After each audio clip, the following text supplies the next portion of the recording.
With summer now over and us returned to our normal routines, it is time to check the damage all that sunshine might have done to our skin.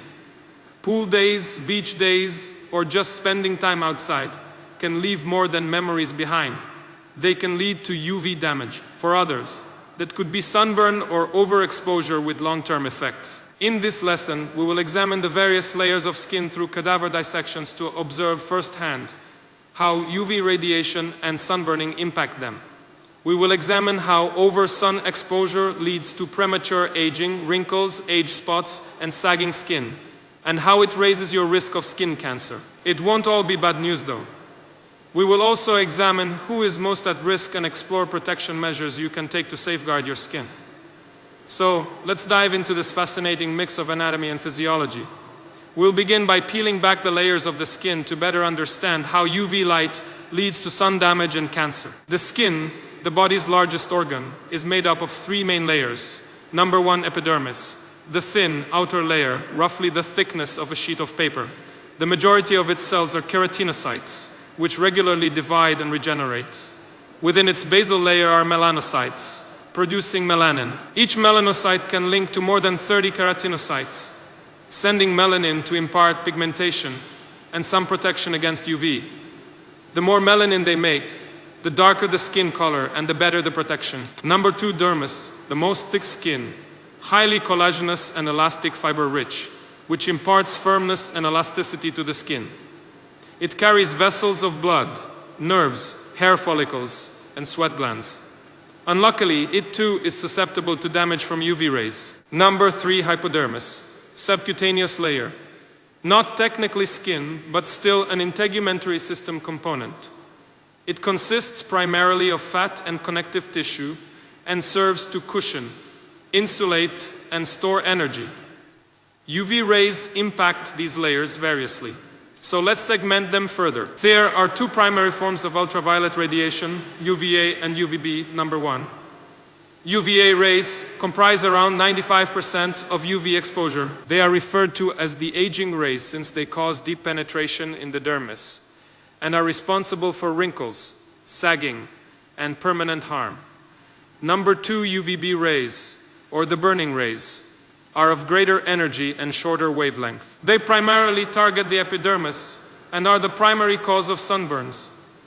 At the cellular level, UV radiation is intense. UVB rays have the ability to directly harm the DNA in keratinocytes and melanocytes, producing pyrimidine dimers, twisted mutations that interfere with normal cell division and increase the risk of skin cancer. They can cause solar lentigines or age spots by stimulating excessive melanin production.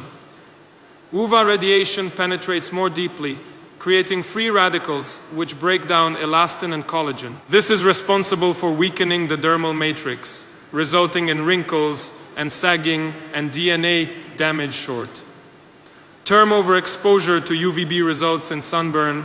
Inflammatory chemicals overflow into the skin, widening blood vessels and producing redness, heat, and pain. Severely burned skin leads to blistering as fluid accumulates between the epidermis and dermis. Why are some individuals more likely to burn?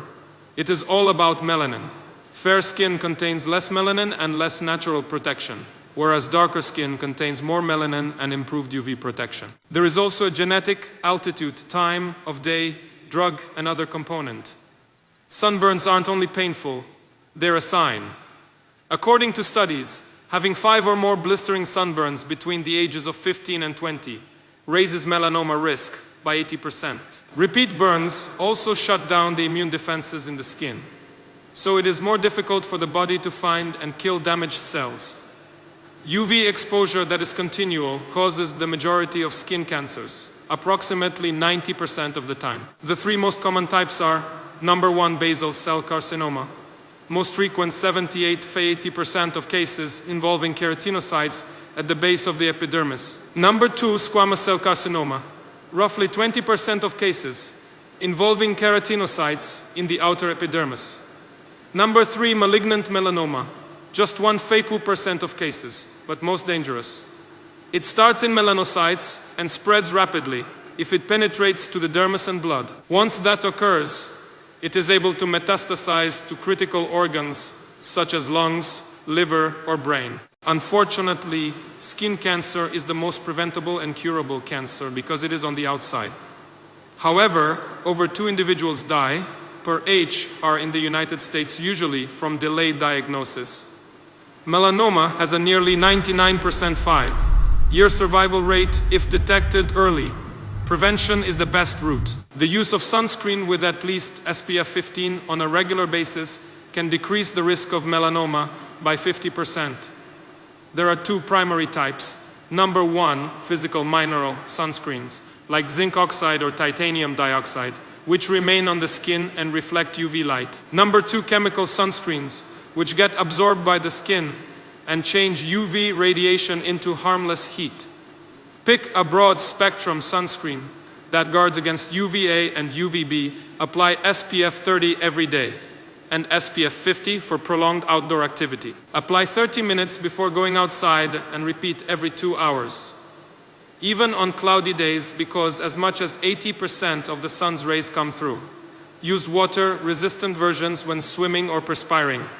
Other preventive steps involve avoiding sunlight between 10 a.m. and 4 p.m., wearing hats and sunglasses, and employing protective clothing. These measures are particularly necessary for individuals who have lighter skin pigmentation and lesser natural melanin cover. And thanks for watching. We'll catch you in the next video.